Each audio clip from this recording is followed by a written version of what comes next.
اعوذ باللہ من الشیطان الرجیم بسم اللہ الرحمن الرحیم۔ مون وظائف چینل کی جانب سے تمام ناظرین کو السلام علیکم۔ میں اپنا چینل مون وظائف کی جانب سے آپ کی خدمت میں ایک نیا وظیفہ لے کر حاضر ہوئی ہوں۔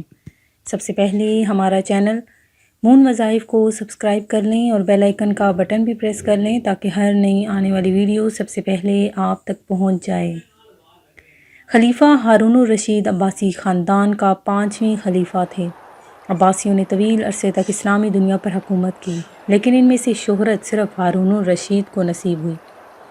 ہارون الرشید کے دور میں ایک بار بہت بڑا قحط پڑ گیا۔ اس قحط کے اثرات سمرقند سے لے کر بغداد تک اور کوفہ سے لے کر مراکش تک ظاہر ہونے لگے۔ ہارون الرشید نے اس قحط سے نمٹنے کے لیے تمام تدبیریں آزما لیں۔ اس نے غلے کے گودام کھول دیے، ٹیکس معاف کر دیے، پوری سلطنت میں سرکاری لنگر خانے قائم کر دیے اور تمام امراء اور تاجروں کو متاثرین کی مدد کے لیے موبلائز کر دیا، لیکن اس کے باوجود عوام کی حالت ٹھیک نہ ہوئی۔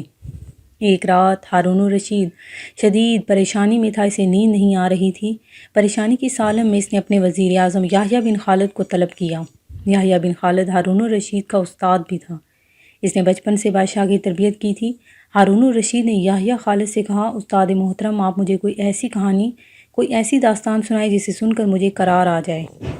بادشاہ سلامت، میں نے اللہ کی کسی نبی کی حیات طیبہ میں ایک داستان پڑھی تھی۔ داستان مقدر، قسمت اور اللہ کی رضا کی سب سے بڑی اور شاندار تشریح ہے۔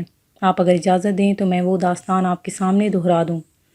بادشاہ نے بے چینی سے فرمایا، یا استاد فوراً فرمائیے۔ یحییٰ خالد نے عرض کیا، کسی جنگل میں ایک بندریا سفر کے لیے روانہ ہونے لگی۔ اس کا ایک بچہ تھا، وہ بچے کو ساتھ نہیں لے جا سکتی تھی، چنانچہ وہ شیر کے پاس گئی اور اس سے عرض کیا، جناب آپ جنگل کے بادشاہ ہیں، میں سفر پر روانہ ہونے لگی ہوں، میری خواہش ہے آپ میرے بچے کی حفاظت اپنے ذمہ لے لیں۔ شیر نے حامی بھر لی۔ شیر نے بچہ اپنے کندھے پر بٹھایا۔ بندریا سفر پر روانہ ہو گئی۔ اب شیر روزانہ بندر کے بچے کو کندھے پر بٹھاتا اور جنگل میں اپنے روزمرہ کے کام کرتا۔ ایک دن وہ جنگل میں گھوم رہا تھا کہ اچانک آسمان سے ایک چیل نے ڈائی لگائی، شیر کے قریب پہنچی، بندریا کا بچہ اٹھایا اور آسمان میں گم ہو گئی۔ شیر جنگل میں بھاگا دوڑا لیکن وہ چیل کو نہ پکڑ سکا۔ شیر کے پاس جب بندریا واپس آئی اور اس نے اپنا بچہ واپس مانگا تو شیر نے شرمندگی سے جواب دیا، تمہارا بچہ تو چیل لے گئی ہے۔ بندریا کو غصہ آ گیا، اس نے چلا کر کہا، تم کیسی بادشاہ ہو، تم ایک امانت کی حفاظت نہیں کر سکے، تم اس سارے جنگل کا نظام کیسے چلاؤ گے؟ شیر نے افسوس سے سر ہلایا اور بولا، میں زمین کا بادشاہ ہوں، اگر زمین سے کوئی آفت تمہارے بچے کی طرف بڑھتی تو میں اسے روک لیتا، لیکن یہ آفت آسمان سے اتری تھی اور آسمان کی آفتیں صرف اور صرف آسمان والا روک سکتا ہے۔ یہ کہانی سنانے کے بعد یحییٰ بن خالد نے ہارون الرشید سے عرض کیا، بادشاہ سلامت، قحط کی آفت بھی اگر زمین سے نکلی ہوتی تو آپ اسے روک لیتے۔ یہ آسمان کا عذاب ہے، اسے صرف اللہ تعالیٰ روک سکتا ہے، چنانچہ آپ اسے رکوانے کے لیے بادشاہ نہ بنیں، فقیر بنیں، یہ آفت رک جائے گی۔ دنیا میں آفتیں دو قسم کی ہوتی ہیں، آسمانی مصیبتیں اور زمینی آفتیں۔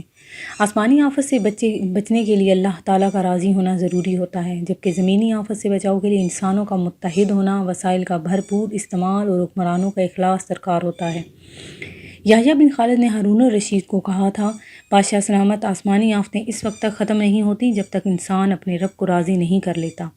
آپ اس آفت کا مقابلہ بادشاہ بن کر نہیں کر سکیں، چنانچہ آپ فقیر بن جائیے، اللہ کے حضور گر جائیے، اس سے توبہ کیجیے، اس سے مدد مانگیے۔ دنیا کے تمام مسائل اور ان کے حل کے درمیان صرف اتنا فاصلہ ہوتا ہے جتنا ماتھے اور جائے نماز میں ہوتا ہے، لیکن افسوس، ہم اپنے مسائل کے حل کے لیے 7 سمندر پار تو جا سکتے ہیں، لیکن ماتھے اور جائے نماز کے درمیان موجود چند انچ کا فاصلہ طے نہیں کر سکتے۔ ناظرین، میری یہ سبق آموز کہانی صرف آپ لوگوں کو سمجھانے کے لیے تھی۔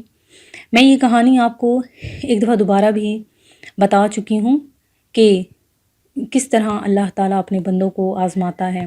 آسمانی آفتیں وہ اس لیے لے کر آتا ہے جب انسان اللہ تعالیٰ کے درمیان دوری پیدا ہو جاتی ہے۔ ناظرین، میں آج آپ کے لیے ایک خاص وظیفہ لے کر حاضر ہوئی ہوں۔ آپ نے اللہ تبارک و تعالیٰ کا اسم گرامی پڑھنا ہے۔ ویسے تو اللہ تبارک و تعالیٰ کے تمام اسم گرامی، ان میں کچھ نہ کچھ برکتیں، کچھ نہ کچھ فضیلتیں ہیں، لیکن میرا آج کا وظیفہ اللہ تبارک و تعالیٰ کا ایک ایسا اسم گرامی ہے جس کے پڑھنے سے آپ کے رزق میں برکت ہوگی، آپ کے تمام کام بخوبی پورے ہو جائیں گے۔ اگر کوئی شخص کسی بیماری، تنہائی، قسم پرسی یا کسی اور مصیبت میں گرفتار ہے تو وہ یہ اگر وظیفہ کرے گا تو اس کا وہ مقصد، وہ مطلب دل میں جو ہے وہ پورا ہو جائے گا۔